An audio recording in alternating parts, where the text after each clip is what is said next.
So many years ago, I was teaching intro chemistry, about 100 students or so, mostly freshmen, science and engineering types, but lots of different intended majors.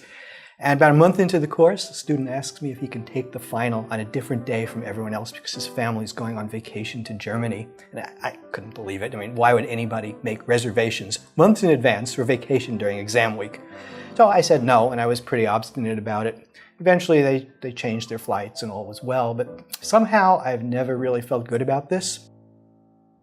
When I started out teaching, there's a sense that you got to be stern, students have to do this or that, and often that's appropriate, but after 30 years, one thing I've concluded is that the key to effective teaching, at least for me, lies in respecting the students, their intelligence, their time, their motivation, and once you have that, the rest follows naturally. So today, I'd be thinking more about what family pressures that student must have been under, and maybe I would have tried harder to offer alternatives while still encouraging him to change the flights as he ultimately did. I think that my overall approach to teaching is a result of an accumulation of just a lot of little things like that have come together to form a general mindset, but maybe the unifying theme stems from having had a lot of really impressive students. I once had someone who had studied lions on the Serengeti. Another was a professional trumpet player. There have been people taking care of kids or holding down the fort for a chronically ill parent. Foreign students who've left their families to study in a foreign place.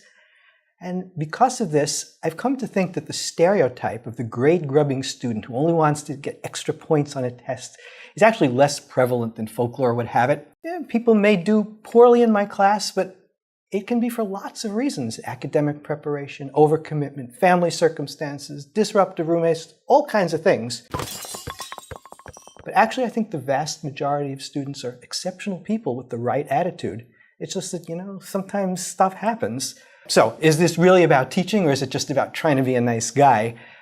Actually, I think it improves teaching. When students come to the university expecting to respect their professors, and there's often nothing more powerful and motivating than receiving respect back from someone you look up to. It elevates you. It gives you a little extra incentive to stay engaged and go the extra mile.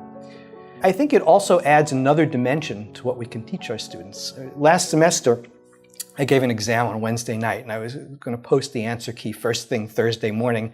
But then 3:30 a.m., the phone rings, my dad needs to go to the emergency room. I was there for 13 hours. And so finally I got the answer key posted Thursday evening, which is later than I usually do. And in class the next day, I felt like students deserved some kind of explanation. So I told them what had happened, why I was so late. And then I get an email from the student. And it says, "Yesterday, I spent a good portion of time being frustrated that the answer key had not been uploaded to Moodle.